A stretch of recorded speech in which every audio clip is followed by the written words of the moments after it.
إن الحمد لله نحمده ونستعينه ونستغفره ونستهديه ونعوذ بالله من شرور أنفسنا وسيئات أعمالنا. من يهده الله فلا مضل له ومن يضلله فلا هادي له. أشهد أن لا إله إلا الله وحده لا شريك له وأشهد أن محمدا عبده ورسوله لا نبي بعده. اللهم صل وسلم وبارك على سيدنا محمد وعلى آله وصحبه وسلم. وبعد. Hadirin jamaah sholat Zuhur yang sama-sama kita selalu mengharapkan taufik dan inayah Allah Subhanahu wa taala. Alhamdulillah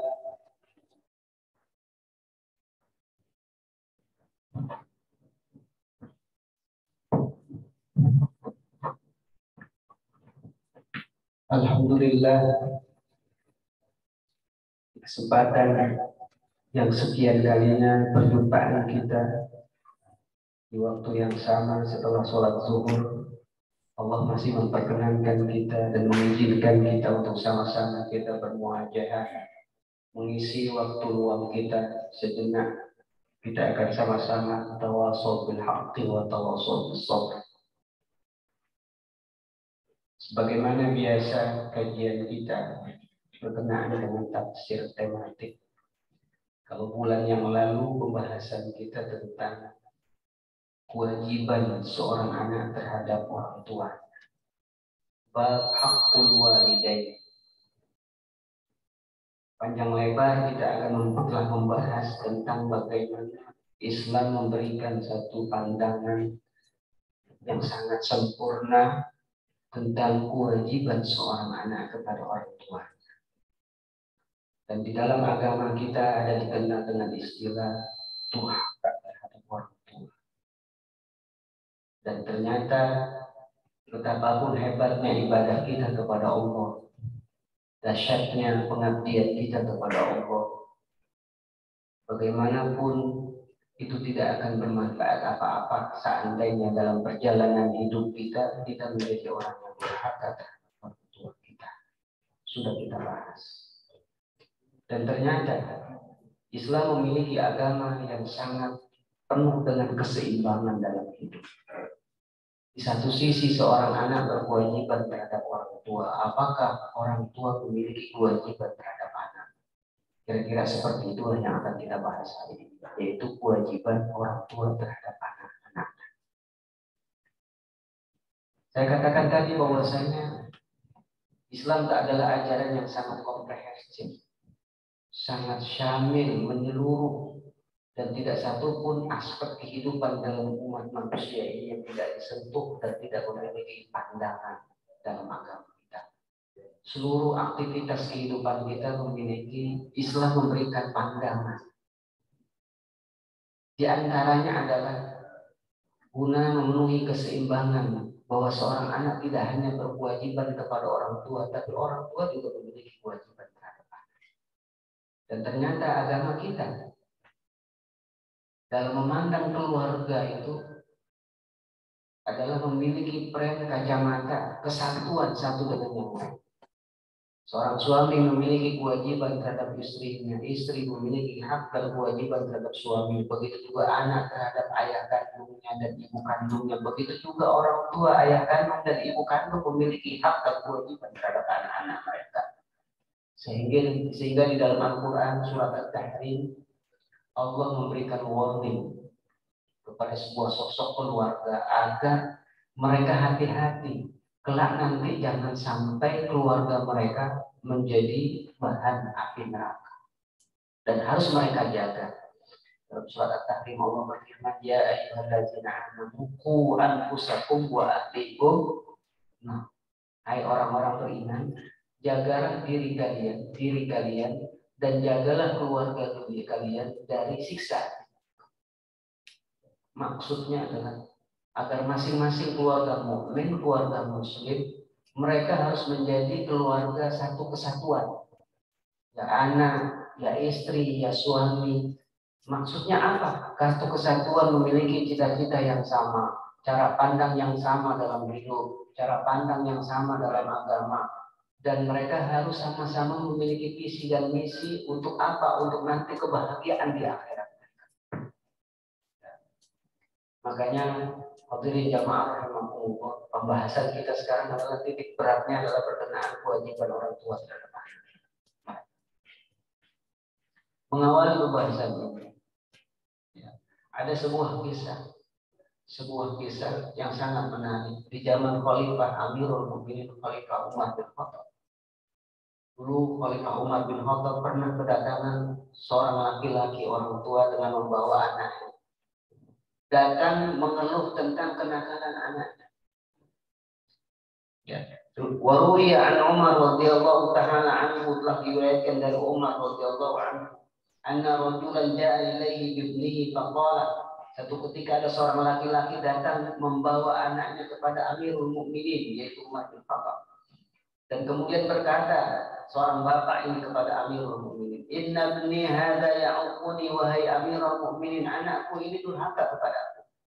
Dia durhaka kepadaku." Jadi dahulu itu yang namanya seorang Amirul Mukminin, kalau sekarang presiden, itu sangat dekat dengan rakyatnya. Dan sehingga kapanpun rakyatnya mengeluh tentang kehidupan rumah tangganya, kehidupannya itu bisa kapan saja. Satu ketika dalam kisah ini ada seorang laki-laki membawa anaknya mengeluh tentang anaknya yang durhaka terhadap dirinya. Dikeluhkan hal itu kepada Umar bin Khattab. Dan kemudian faqala Umar radhiyallahu anhu, kemudian Umar berkata li ibnihi kepada anaknya yang durhaka itu, "Amma takhafullahu an uquqi walidayk?" Apakah engkau tidak takut terhadap siksa Allah? Apakah engkau tidak takut terhadap Allah kalau engkau durhaka sama orang tua? Kemudian kata Umar lagi, "Fa inna min haqqil walid kada wa min haqqil walid kada." Hai seorang anak, sesungguhnya apa engkau tidak mengetahui kewajiban anak itu berbakti sama orang tua, dan orang tua punya hak begini. Kata Umar kepada anak yang durhaka sama orang tua. Jadi bagaimana Umar mengingatkan sang anak ini agar takut kepada Allah, mengingatkan tentang ancaman orang yang durhaka kepada Allah, dan kemudian mengingatkan tentang kewajiban anak kepada orang tua. Dan kemudian lagi sang anak berbicara. Setelah Umar selesai berbicara, anak akhirnya berbicara. Apa kata sang anak? "Ya Amirul Mukminin, ammal lil ibni 'alal walidi haqqun." Seorang ayah tadi kau katakan seorang anak punya kewajiban kepada ayahnya begini. Apakah seorang ayah punya kewajiban kepada anak? Sang anak nakal tapi pintar. Ya, ketika dinasihatin oleh Umar, dia saja tiba saatnya berbicara. Apa pembicaraannya? "Wahai Amirul Mukminin, kalau tadi engkau mengatakan tentang kewajiban seorang anak kepada ayahnya begini. Sekarang apakah ada seorang ayah atau orang tua punya kewajiban kepada anak?" Kata sang anak ini. Yang anaknya nakal diadukan ke Umar. Dan kemudian Umar berkata, "Iya, punya kewajiban orang tua. Haqquhu 'alaihi ayyastanjiba ummah." Yang pertama, kewajiban orang tua kepada anaknya adalah sebelum engkau lahir, kata Umar, sebelum engkau lahir, maka ayahmu, bapakmu berkewajiban memilih calon ibumu yang menjadi calon pendamping dia nanti, dan calon ibu menjadi adalah anak yang soleh, wanita yang soleh. Ayyastanjiba ummahu, kata Umar. Kaget kan?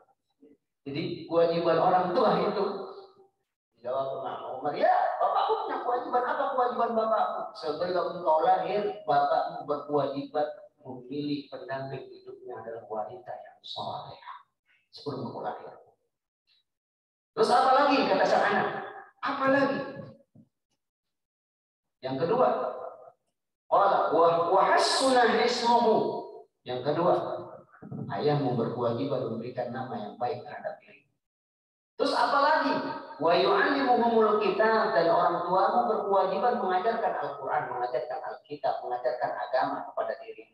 Faqala al-ibad, sang anak akhirnya berkata, anaknya, "Fa wallahi ya Amirul Mukminin, wahai Amirul Mukminin, demi Allah mastujiba ummi, ibuku bukan orang baik-baik." Ya.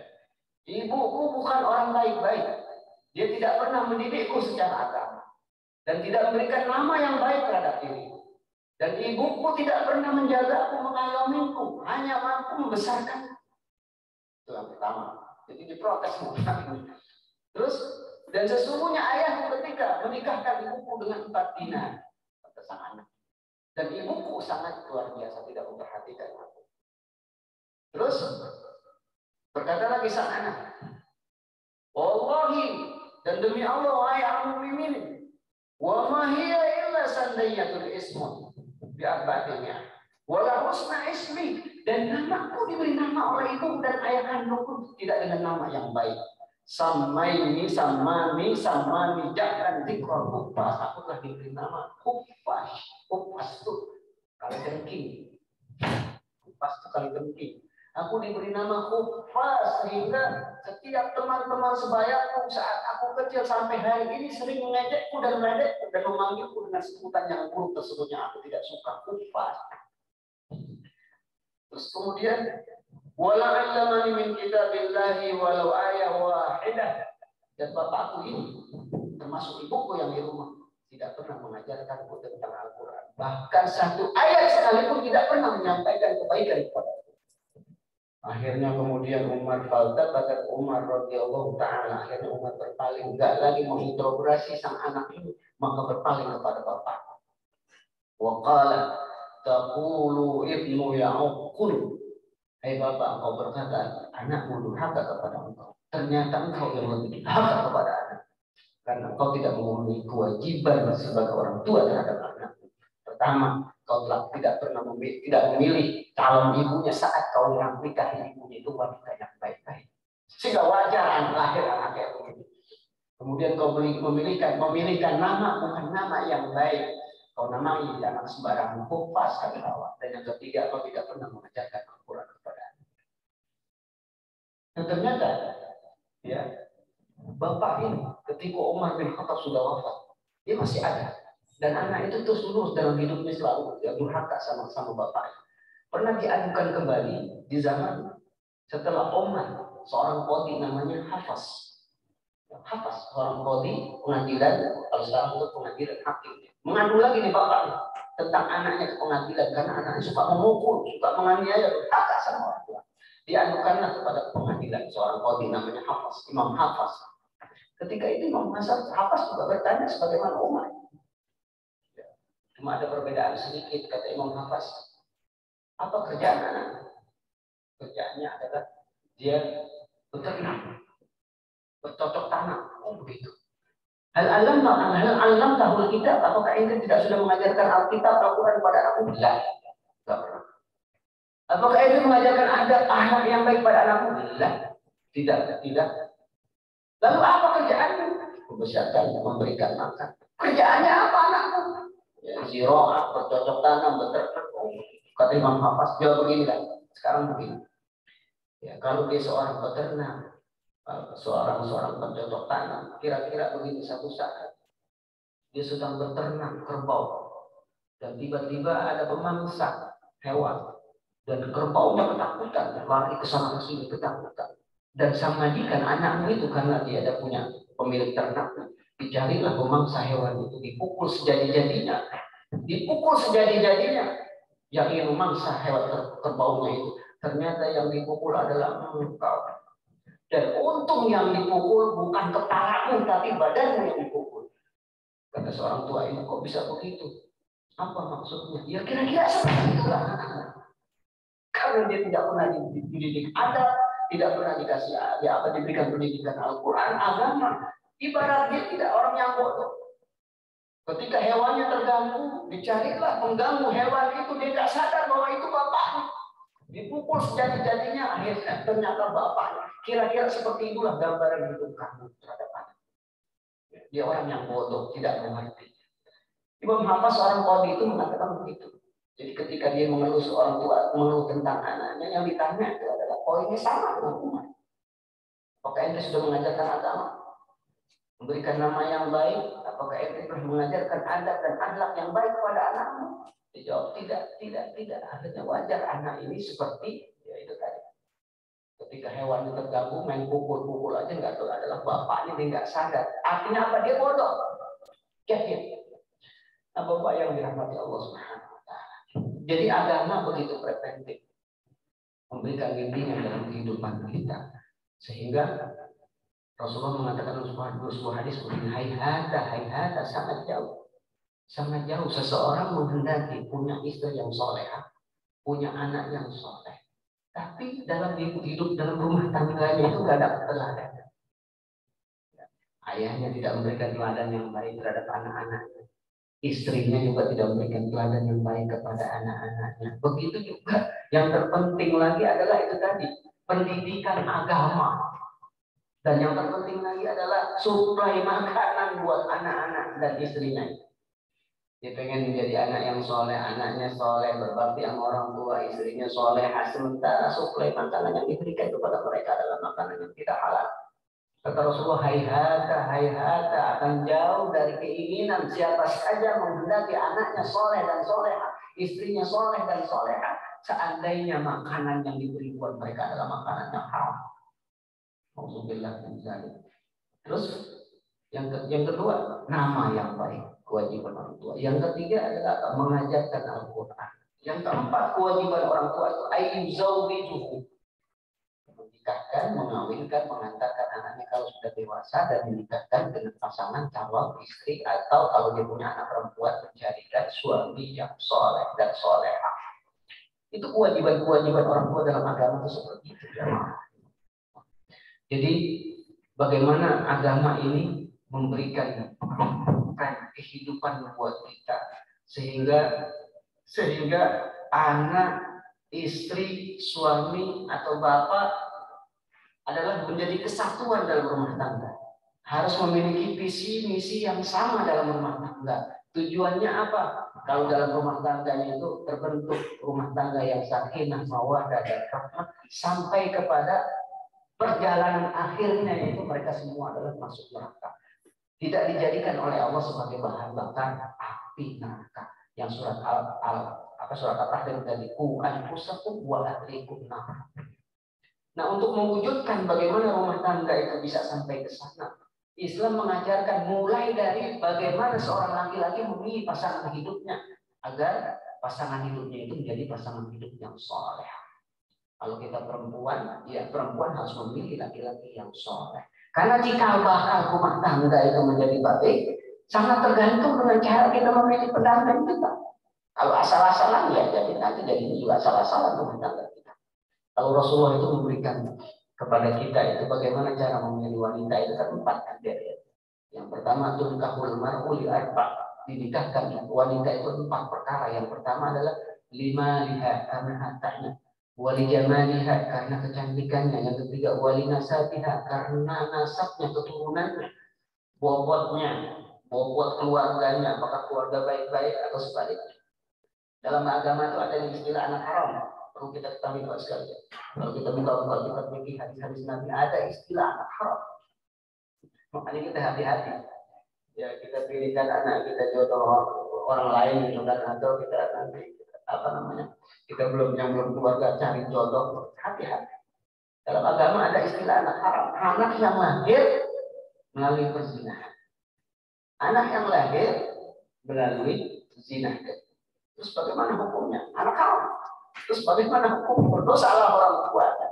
Ternyata Pak Ustaz, anak itu tumbuh menjadi anak yang soleh, itu takdir Allah. Itu takdir Allah, tapi orang tuanya keturunannya semua berdosa. Dan dalam agama, dalam fikih, ya, misalnya seorang wanita ada anak perempuan, dia lahir akibat dari perzinahan, maka bapak biologisnya itu adalah bukan wali. Ulama beda pendapat. Ada yang mengatakan sebelum 3 bulan, maka sang wanita itu harus dinikahkan kepada laki-laki yang berzina. Maka anak laki-laki itu menjadi ayah kandung. Tapi lebih dari 3 bulan kalau sudah berupa roh, baru dinikahkan. Kalau mazhab Imam Syafi'i baru dinikahkan, maka berarti sekalipun dia ayah kandungnya yang menzinani, maka dia nanti tidak berhak menjadi wali. Dalam fikih itu nggak ada perbedaan pendapat, semua sepakat bahwasanya anak yang lahir dari zina itu adalah anak haram. Cuma bedanya itu apakah dia berhak jadi wali atau tidak. Jadi wali atau tidak seorang ayah. Kalau dalam mazhab Imam Syafi'i beda pandangan. Di bawah 3 bulan sebelum anak itu ditiup perut, buru-buru dinikahi. Mazhab Syafi'i setelah dinikahkan maka dia berhak boleh menjadi wali. Tapi mazhab lain mengatakan tidak sekalipun dinikahkan dia tetap bukan walinya. Bahkan dinikahannya hukumnya menjadi haram. Tunggu lahir dulu baru dinikahkan kepada wali laki-laki yang dinikahi. Ada seperti itu. Terus kalau hukum kompilasi kita, hukum kompilasi perpaduan antara hukum Islam dan hukum positif, ya, pernah ada pertarungan hal yang seperti itu di pengadilan agama kalah. Ya, hak anak ini tidak masuk dalam warisan. Tapi kalau di pengadilan kompilasi hukum positif dipadu itu sama, orang tuanya ya orang tua biologis ya dia.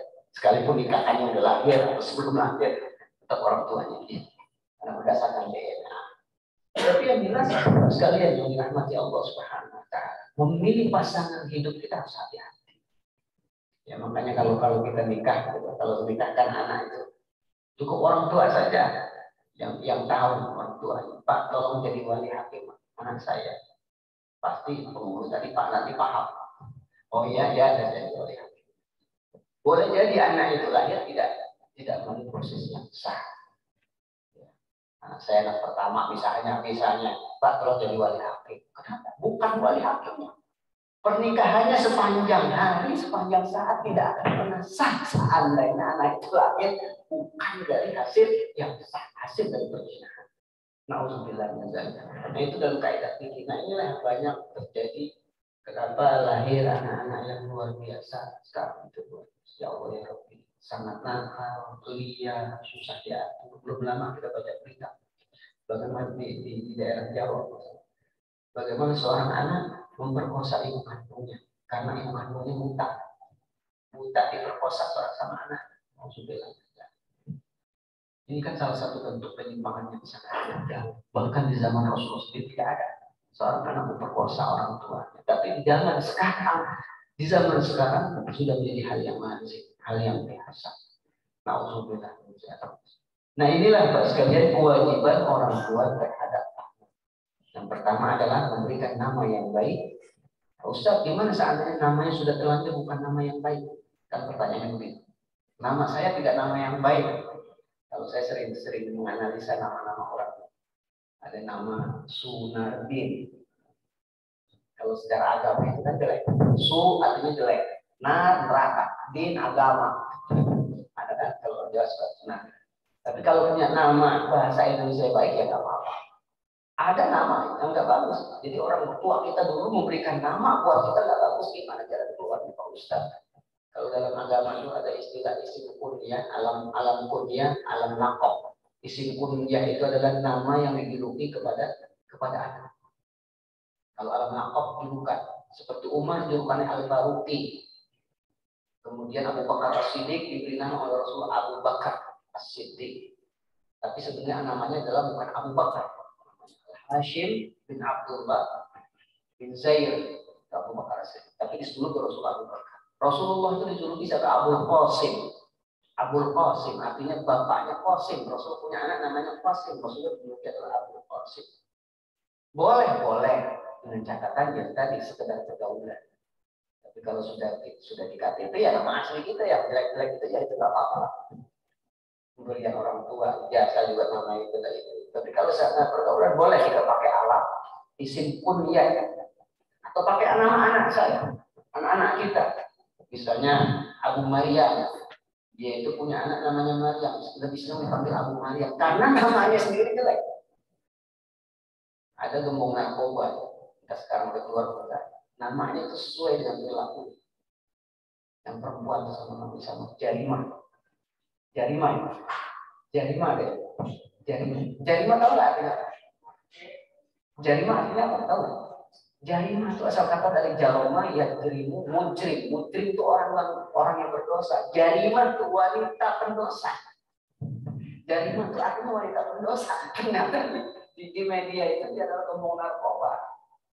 Boleh jadi itu adalah keinginan orang tua memberikan nama yang buruk, akibatnya seperti itu. Karena nama itu cita-cita, nama itu doa, nama itu harapan orang tua. Sehingga dalam agama jauh-jauh preventif agama itu mengarahkan kita jangan sampai ketika kita punya anak diberi nama anak kita nama yang sembarangan, nggak mengandung doa dan nggak mengandung harapan dan cita-cita orang tua.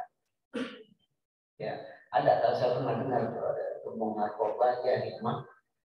Saya pas gitu apa namanya nama ya Jarimah, jelas aja kan boleh jadi itu karena keinginan orang tuanya. Jarimah itu wanita pendosa, akhirnya jadilah itu tumbang. Kemudian yang kedua dari kewajiban orang tua adalah memberikan nama, memilih calon ibunya kalau dia masih bercata, cari pasangan yang baik-baik, wanita yang soleha karena dia akan menjadi sulbi, tempat kita menaruh sulbi mani kita kepada wanita yang soleh, maka akan lahir anak yang soleh. Yang kedua nama yang baik, yang ketiga memberikan pendidikan atau pengajaran agama. Ustaz, saya bukan santri, saya basicnya enggak agama, basic saya umum, bagaimana sekolahkan ke pendidikan yang agama. Kalau di rumah ada TPA, anak kita antarkan agar belajar di TPA atau ke pesantren. Kalau zaman sekarang itu kan SD, SMP sampai SMA itu. SD, TK, SD, SMP, pesantren, SMA baru kemudian umum. Itu buat tinggi sekarang. Bahkan sekarang ini ada pendidikan sekarang ini ya terpadu. Pesantren itu ciri khasnya adalah ya seperti STIT, TKIT, di mana umumnya dapat, agamanya juga dapat, sehingga keluar dari situ mau kuliah di luar negeri, mau di mana. Kayak pesantren saya di Bogor, ya, kayak Gontor. Selepas keluar dari pesantren saya, dia mau kamu sekolah di Amerika, mau di mana, ijazahnya semua berlaku. Dan basicnya sudah bagus, bahasa Arabnya bagus, bahasa Inggrisnya bagus, umumnya juga bagus kan. Jadi orang tua itu sudah punya anak yang pembotot 4 tahun sudah pesantren. 4 tahun saya sudah pesantren. Sekarang sudah SMA sudah hafal Quran. Jadi saya pesantren di Kerawang, ada pesantren namanya Nihayatul Amal. Ketika usia 4 tahun saya bawa pesantren. Masih ada sedikit tega kalau orang tua bilang ya Allah apa namanya tega, anak segitu dibawa pesantren. Ya saya sih manggut aja bawa ke Kerawang. Tinggal sampai di Kerawang kita tinggal pesantren di sana itu sekalipun usia masih 4 tahun, yang mandiin berbeda, yang makain bedak berbeda, kalau mau ngompol yang gantiin popoknya beda orang. Sekolah yang nganterin juga ada ustaz. Jadi kita tinggal di rumah aja nyari duit mau dibayar ke pesantren. 3 bulan baru boleh tengok. Pas 3 bulan nunggu lama, pas 3 bulan saya pagi-pagi sudah datang ke pesantren. Pas datang anak saya nangis, sejadi-jadinya minta pulang, kata kiainya udah Pak pulang lagi sana katanya. Gak usah lama-lama ditengok, saya gak usah lama-lama balik lagi. Berlalu 4 bulan, 5 bulan, berlalu setahun. Tahun berlalu, setelah setahun saya tes baca Quran, ya Allah, luar biasa paseknya. Dan ternyata ya mau buang ingus saja dia harus pakai sapu tangan, karena dididik begitu pesantren. Kalau masih kecil-kecil, mau pipis saja nggak sembarangan, seperti itu. Pas setahun saya bawa pulang karena memang itu kan sudah liburan. Saya perhatikan, sudah bisa lipat baju sendiri, ditaruh sendiri di lemari, bisa sekat sendiri. Baru 1 tahun di pesantren usia 5 tahun. Dan saya suruh baca Al-Quran di depan kakeknya bapak saya. Baca Al-Quran sampai kakeknya gele-gele kepala. Subhanallah. Baru 1 tahun pesantren. Iya, inilah ibarat saya nanam pohon. Saya nggak kasih pupuk, nggak disiramin, orang lain yang kasih pupuk, orang lain yang siramin, jadi sendiri. Sekarang sudah habis. SMA kelas 3 sudah habis Quran. Daftar ke Jepang nggak lulus temannya lulus. Jadi ada penerimaan jadi imam di Jepang waktu Ramadan kemarin. Masih COVID nggak lulus, temannya lulus. Insya Allah mudah-mudahan tahun ini bisa lulus. Jadi buat sekalian, anak kita itu tabungan buat kita nanti di akhir. Sangat tergantung dengan pendidikan yang kita berikan. Orang tua Ketika dia meninggal dunia, saat dia punya anak, anaknya tidak pernah diajarkan agama. Dan kemudian anaknya tumbuh menjadi anak yang durhaka, anak yang bengal, anak yang durhaka kepada Allah, akan menjalankan agama. Orang tuanya di kuburan. Setiap keburukan yang dilakukan oleh anaknya kecipratan orang tua. Jadi orang tua yang tidak mendidik anaknya secara agama, dan kemudian anaknya tumbuh nanti dewasa menjadi anak yang apa namanya maksiat, ahli maksiat. Orang tuanya meninggal dunia di kuburan, setiap kemaksiatan, setiap kejahatan yang dilakukan oleh anaknya kecipratan orang tua. Orang tua yang punya anak, dia sudah meninggal dunia, tidak dididik secara agama, tapi anaknya tumbuh menjadi anak yang solehah, menjadi anak yang soleh. Semua kesolehan yang dilakukan oleh anaknya kecipratan orang tua. Kecipratan orang tua. Sekalipun tidak dididik secara agama, anaknya tumbuh menjadi anak yang soleh. Kesolehannya akan berdampak kepada orang tua di kuburan. Sebaliknya orang tua yang mendidik anaknya dengan baik, dengan mendidik dengan baik, berusaha dididik dengan kesolehan-kesolehan. Orang tuanya meninggal, ternyata anaknya tumbuh menjadi anak yang tidak baik, ahli maksiat. Maka kemaksiatan yang dilakukan oleh anaknya itu tidak akan kecepretan buat orang tua. Jadi kata kuncinya di mana agama? Pendidikan. Ya. Kalau kita mendidik anak kita secara baik, sekalipun dia tumbuh tidak menjadi anak yang baik, maka orang tua kita lepas diri dari semua kemaksiatan yang dilakukan oleh anaknya ketika di dunia saat orang tuanya di kuburan. Tapi orang tuanya yang mengantarkan anaknya dengan pendidikan yang tidak Islam, ditelantarkan, kemudian menjadi anak yang tidak baik, maka semua ketidakbaikannya itu akan berdampak buat orang tuanya. Jadi Pak sekalian, sangat berharga pendidikan agama buat anak kita. Sampai sini ada pertanyaan? Silakan. Ada pertanyaan? Halo? Tidak ada ya? Cukup saja ya. Mudah-mudahan kita semua dan mudah-mudahan Allah jaga keluarga kita, mudah-mudahan Allah selamatkan keluarga kita, Allah tumbuhkan anak cucu kita menjadi anak yang soleh dan solehah. Mudah-mudahan Allah luaskan rezeki kita, rezeki yang barokah, rezeki yang halal, rezeki yang bermanfaat buat keluarga kita, masyarakat bangsa dan tanah air. Amin amin ya rabbal alamin. Assalamualaikum warahmatullahi wabarakatuh. Kita sama-sama baca doa kepada Tuhan. Subhanallahumma wa bihamdika asyhadu an la ilaha illa anta astaghfiruka wa atubu ilaik.